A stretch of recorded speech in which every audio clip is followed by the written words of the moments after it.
Hey, everybody in Mount Hebron community, it is time to talk about resilience. That's our theme this week. And I want to use that to talk a little bit about conflict because conflict is something that none of us like. Let's face it, we're afraid of it. We haven't liked it since we were kids. It hasn't gotten any easier as adults. Maybe we thought that there was a magic wand that would wave and one day we'd be good at this. Yay!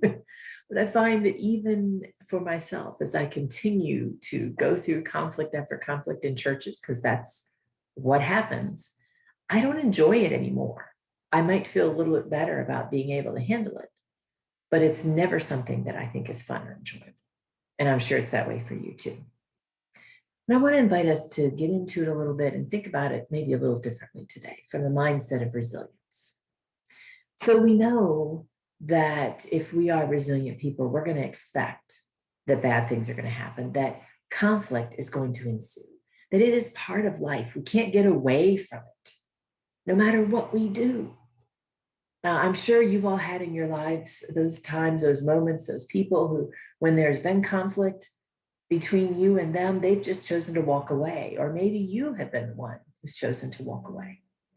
That's the easy way to resolve a conflict, isn't it? Is to just say, you know what? I'm not really that invested in this. I don't care that much. I can walk away and not have this headache in my life. Yeah, we've been there. We know whether we've done it or it's been done to us. We know that.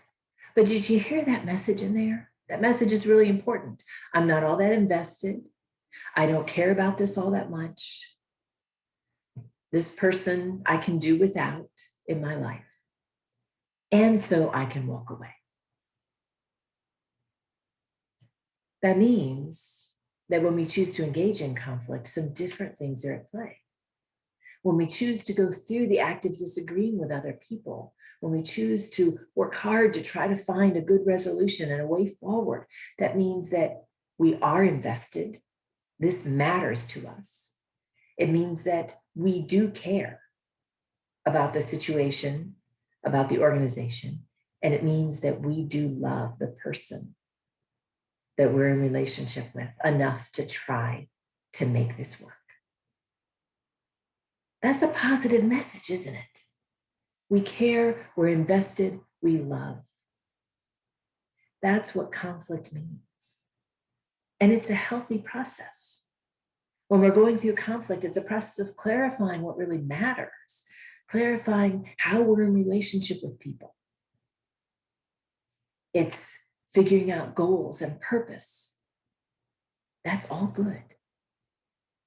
And that positive message that's embedded within it, that when we're in conflict, we care. We're there because we care, is especially important. So I want to call on you to use those ideas to reframe the way you see the conflicts in your life right now, the conflicts in the organizations you're involved in, including the church. Reframe that a little bit. We're in this conflict because we care about each other. We're in this conflict because what we're doing together matters. We're in this conflict because this has purpose, because these are critical goals. Think about it. Do you think God ever walks away from any of us who are in conflict with him? Scripture tells us that God can never turn his back on himself.